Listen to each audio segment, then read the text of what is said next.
जब भी अध्यात्म की बात होती है या हम जब भी अध्यात्म के बारे में, भगवान के बारे में, कृष्ण के बारे में, शिव के बारे में सुनते हैं तो वहाँ पहला सवाल यही होता है कि वो लोग मोक्ष प्राप्त किए थे। बुद्ध के बारे में सुनो तो वो बोलते हैं कि उन्होंने कैवल्य प्राप्त किया था। तो सबसे पहले सवाल ये आता है कि मोक्ष केवल या फिर आत्मा है क्या। तो जब भी हम इन चीज़ों को समझने लगते हैं या फिर अगर किसी धार्मिक इंसान के पास इन चीज़ों को समझने जाएं तो वो बहुत सारी उलझनें हमें दे देता है साथ में।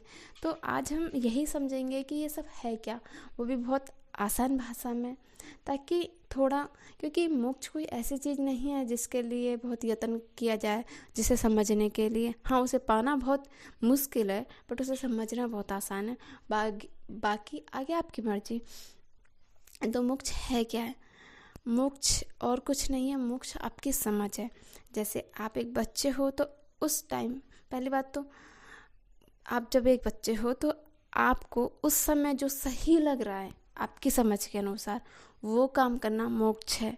लेकिन जैसे ही आप 10 साल के हो जाते हो तो उस टाइम आपकी समझ के अनुसार आपको जो काम करना सही लग रहा है वो मोक्ष है।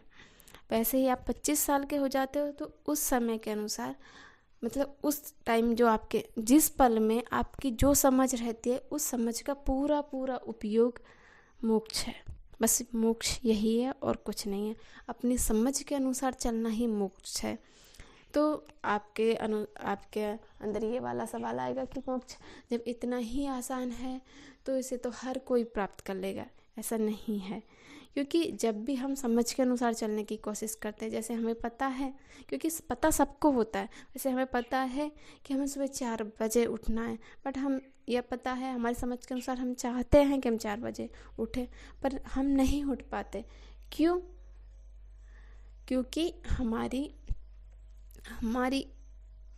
हमारा जो आलस है वो हमसे जीत जाता है। तो जो क्योंकि हम एक जीव है तो हर जीव के अंदर पाशविक वृत्तियाँ होती है। डर, लालच, लोभ, भोग, कामनाएं, क्रोध, ये तो पाशविक वृत्तियाँ हमें प्राकृतिक प्राप्त होती है। लेकिन उसके बाद आजकल जो हमें समाज से प्राप्त हो रही है वो है अज्ञान, नैतिकता। इन सब में सूक्ष्मता इतनी है कि हमें समझ ही नहीं आता कि हमें कौन सी चीज़ है जो स्पष्ट रोक रही है। हम स्पष्ट नहीं हो पाते हैं। जैसे हमें पता है कि इस रिश्ते में, हमें पता होता है कि हम किसी शादी के बंधन में बंधे, कि इस रिश्ते में हमारी समझ का, हमारी चेतना का, हमारा हनन हो रहा है, लेकिन सिर्फ नैतिकता के चलते हम उस रिश्ते से आज़ाद नहीं हो पाते।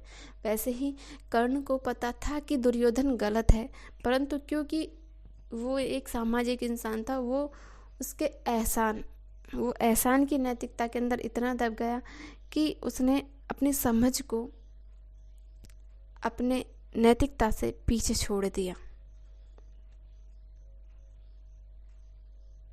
और कृष्ण का नाम है समझ, और समझ को ही मोक्ष कहते हैं।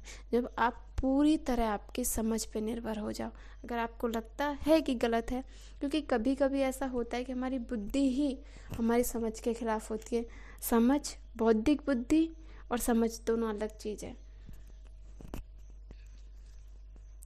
वैसे ही समाज ने आजकल इतना आडंबर कर दिया है कि हमारे लिए मोक्ष, पहली बात तो मोक्ष का ज्ञान होना, उसके बाद उसे अभ्यास में लाना बहुत बड़ी बात है।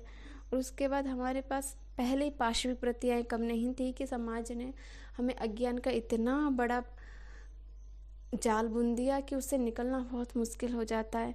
और उसी जाल में जो सोशल मीडिया है, पहले जो हमारे पास अज्ञान होता था वो आसपास का ज्ञान था, लेकिन अब जो अज्ञान होता है वो तो इतने धारा प्रवाह होता है, क्योंकि इंटरनेट की वजह से सूचनाओं की बाढ़ आ चुकी है हमारे ऊपर।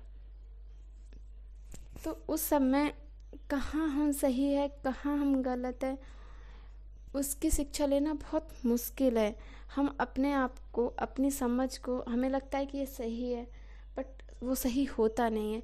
इसलिए मोक्ष की शिक्षा लेना, उसके लिए मोक्ष के रास्ते पे चलना बहुत मुश्किल है, क्योंकि जब हम ऐसे हो जाते हैं कि हमें लगता है कि सही है लेकिन फिर भी हम नहीं कर पाते। कभी कभी जैसे उदाहरण के लिए हमें पता है कि ये अधिकारी गलत है लेकिन हम उसके खिलाफ नहीं बोल पाते। क्यों? डर की वजह से। लेकिन जब ऐसा होता है तो हमारे अंदर तनाव, अवसाद ये सब कुछ बढ़ता है। लेकिन जब हम मोक्ष के रास्ते, जो इंसान मोक्ष के रास्ते पे होता है उसके अंदर ना तनाव होता है ना अवसाद होता है, एक आंतरिक शांति होती है। लेकिन उसे प्राप्त करना बहुत बड़ी बात है।